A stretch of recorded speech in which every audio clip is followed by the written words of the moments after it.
What's up guys, it's me Charlie, and today we'll be doing a run through of all the new cards this season. Young Avengers, let's begin with the season pass, Kate Bishop. Now, Kate Bishop is a 2/3. On review, add 2 arrows to your hand. Alright, so let's not take into consideration what does the arrow do, what are the arrows all about. Let's just take a look. 2/3. 2/3 is a decent line. It's a very decent line. Okay, so you're not going to lose too much tempo. It's not like there's negative effects and all, but let's take a look at the arrows. Alright, and let me tell you, the arrows are what make Kate Bishop insanely good. Alright, because let's take a look. It doesn't matter when you draw, it doesn't matter how early, how late you draw it. These arrows are all one cost. They all have insane value. Alright, they are all very easily playable. Alright, so you start off with the first one, Acid Arrow, which I think is a little bit overpowered, if I may say so. Alright, a 1/2 on review, switch sides. Now, Green Goblin is a -3 and it costs 3 costs. Hobgoblin is -8 but it costs 5. This is a -2 that costs 1. Wow, that's insanely good if you do ask me. I think this Acid Arrow needs to be nerfed a little bit. It should be maybe a -1, I would say so. Alright, because it's a 1/2 is just too good. Seriously guys, this is just too good. Right? And the next one, Grapple Arrow, alright, a 1/3. Now 1/3 is always fantastic value. And now you can even decide, you can even have mobility. Wow, that's I don't know what to say, but it's just too good, guys. Acid Arrow, Grapple Arrow is just too good. Way too good. Alright. Basic Arrow on review, if you play a card at this location, next turn +3 power. So again, it's good. This can be a 1/4. Of course, it's conditional. Of course, it kind of leaks your game plan, things like that. But look, it is also very strong. Alright, you're getting a 1/4. Holy shit. The final arrow, Prim Arrow. Ongoing, if your side of this location is full +3. Alright, this could be a little bit more challenging, but given the type of decks Kate Bishop would typically be in, alright, I mean, if you are playing Kate Bishop, you structure your deck to include a little more cards so that this condition becomes easier to fulfill. So this becomes a 1/4 as well. Well, let me tell you, all the arrows are insane. It doesn't matter which two you draw. Alright, people are saying that, oh man, what if you draw the bad arrows? No, all the arrows are freaking good. All the arrows are fucking good. Alright, let me tell you this straight up. I'm going to tell you, if there's ever a time when you would think, alright, if you are mostly a free-to-play player, or you are thinking of breaking your free-to-play virginity, let me tell you, Kate Bishop is the card. It is really the card. And let me share you another reason why. Alright, I believe season pass cards that cost lower, alright, like 1 cost, 2 cost, 3 cost are better. Why? Because of how easy it is to play them. Alright, it doesn't matter if you draw them on the first turn, second turn, third turn, or even the last turn, you get to play them. Alright, as compared to certain season pass cards, I'm not saying that they are not as good. Okay, but let's look at some season pass cards, like for example, Black Panther, Nimrod, Phoenix Force. Sometimes the game, by the time you draw it, the game is already over. Alright, like for example, Nimrod, 5 cost. If you do not draw your Shuri, or if you do not manage to get Hobgoblins over, if you do not manage to get the Goblins over, and you're just drawing a very lonely Nimrod, chances are you're not going to win the game anyway. Chances are you're going to retreat anyway. So you don't actually get to play the season pass card, which you will feel, oh man, I spent all this money and I didn't, get to play it. So that's why I believe Kate Bishop is not just very good in terms of her playability in the game, the strength of the card, but in terms of the chance you actually get to play it. Alright, it makes you feel really good. So I would say that Kate Bishop is a very successful season pass card, although I do think that the arrows are a tad overpowered. Okay, and I'm very sure that there will be some nerfs to some of the arrows. Alright, I do think that she can be better balanced if 2 of the arrows receive a nerf, so that you don't draw so imbalanced arrows every time.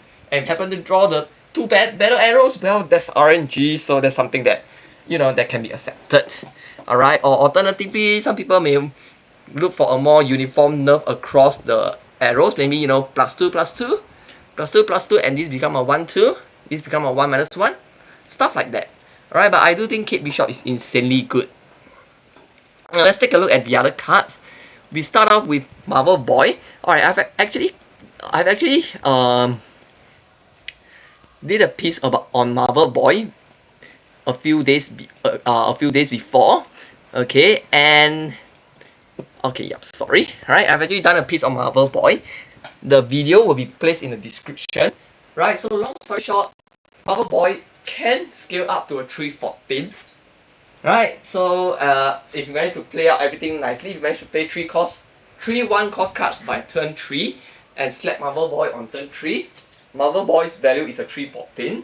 Right, and at worst, if you play him on a turn 6, it's still a 3-5 value. Now 3-5 is I would say decent. Okay, of course some people will argue that, you know, Maximus only costs 2 and it gives 6. Okay, and you don't know where Marvel Boy is going to distribute your +1. True, but I don't think you'll be that upset if you just have a plain vanilla 3-5 to play on the last turn. So yep, it is what it is. I do think that Marvel Boy's ceiling is very high at 314. Floor is decent. Right, so obviously a fantastic card to pick up. Now the next card would actually be Weaken. Right, so the thing about Weaken is his ability is seemingly very strong. Right, if you spend all your energy this game +2 max energy. Now this is crazy. People are willing to play Hope Summers just to trigger it once. And now you have a +2 max energy. Alright, so let's say you play Weaken on 4. On 5 you have 7 energy.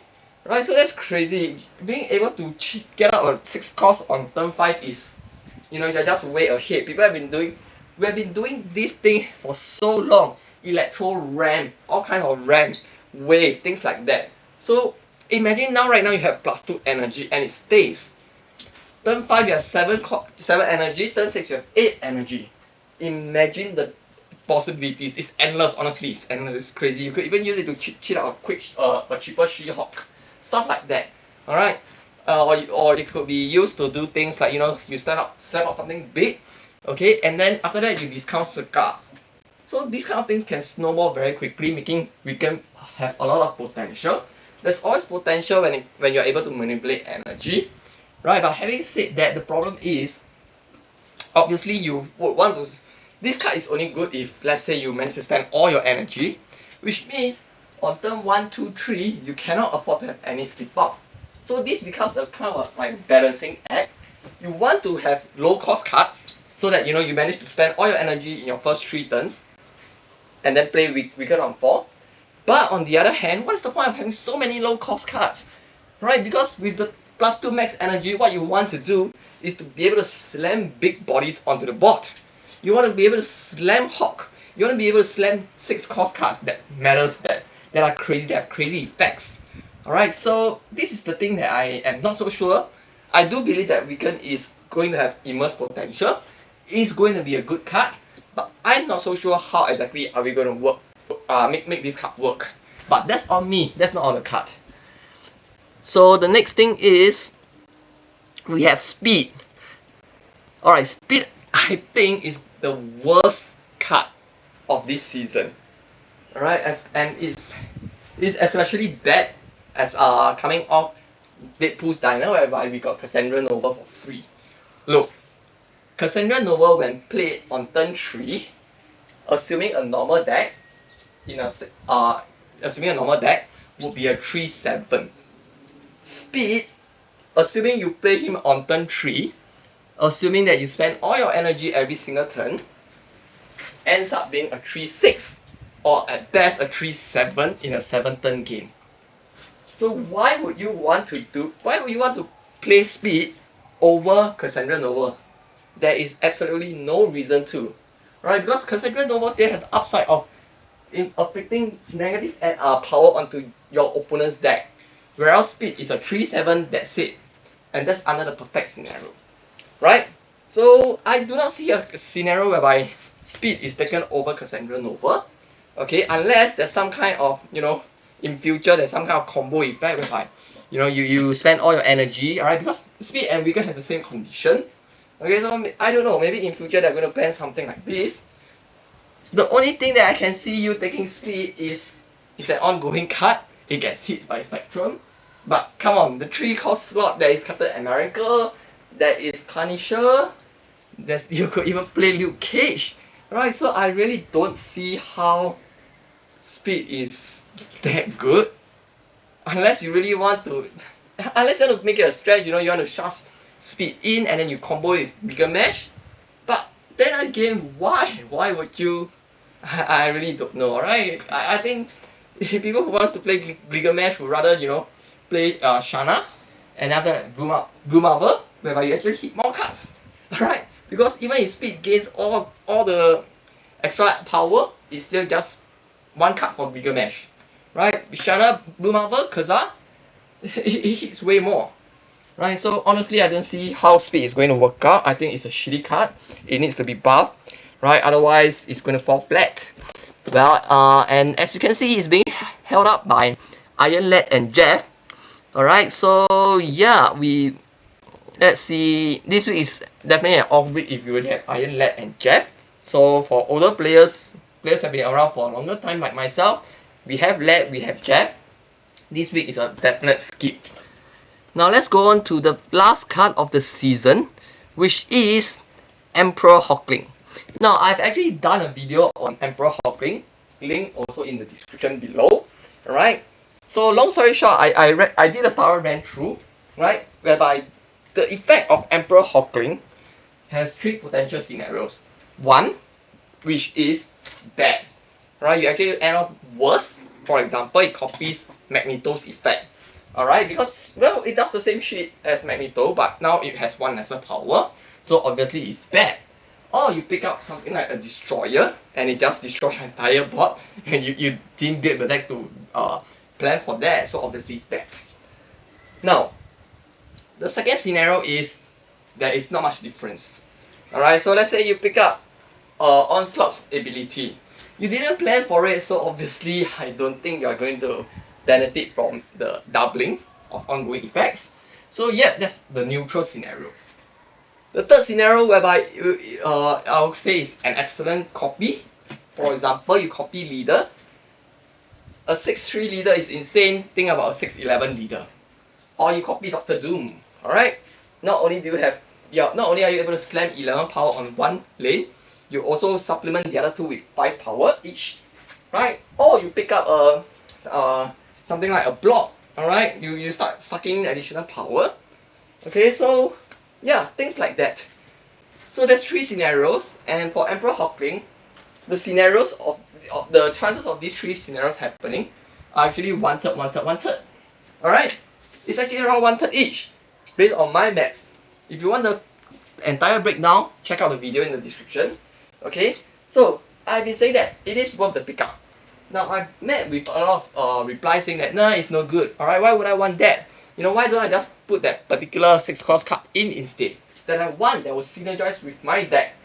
True, that is true. Okay, but what I'm saying is, Emperor Hawkling has some certain benefits. For example, it could be useful in Conquest, whereby people would not be able to predict. It is also useful in the sense that not every card has to be the first choice. Not every card has to be the first choice. What do I mean by that? Let's take a look at Cersei in Junk deck. Obviously, if you are able to flip over the Void with Annihilus, that is the best option. That is the best option. But what if you don't draw any? You settle for Cersei, you turn that Void into something else. That isn't bad either. Okay, so not every card has to be the first choice, because you can't have every card being first choice. Right? You can't. You just cannot have that. Mathematically, it's impossible. So what I'm saying is, Emperor Hawkling has a lot of potential, right? It has a lot of potential to turn scenarios whereby you would lose 100% of the time, alright, and give yourself a 33% shot at actually overturning it. Right? I do not believe you can't overturn the skills if you have a 6-11 Doctor Doom or a 6-11 leader. Right? So this is what I'm talking about when I'm saying that pick up Emperor Hawkling is a good card. It's a solid pickup. Not because it's a first choice kind of card, because obviously you can't build a deck around Emperor Hawkling. But it could be your secret weapon that gives you your last hope. Okay? And it could serve as a very, very strong backup option. Your second choice. That's what I meant when I say that Emperor Hawkling is a solid pickup. So right guys, so this is my take on this season's card. Right? I do think that this season is pretty interesting. First of all, we are bringing back Zoo again with Marvel Boy. And then after that, it will be very, very interesting to see what we can cook up with Weekend. We are probably going to take a break on August 21st to 28th, alright? So, yeah. And then we end off with Emperor Hawkling, whereby there's going to be a lot of randomness. People are going to start to realize that, oh man, you know, this random effect is crazy, you know, this plus this. Well, let's all find out. Thank you for tuning in to my video. Happy snapping. Cheers.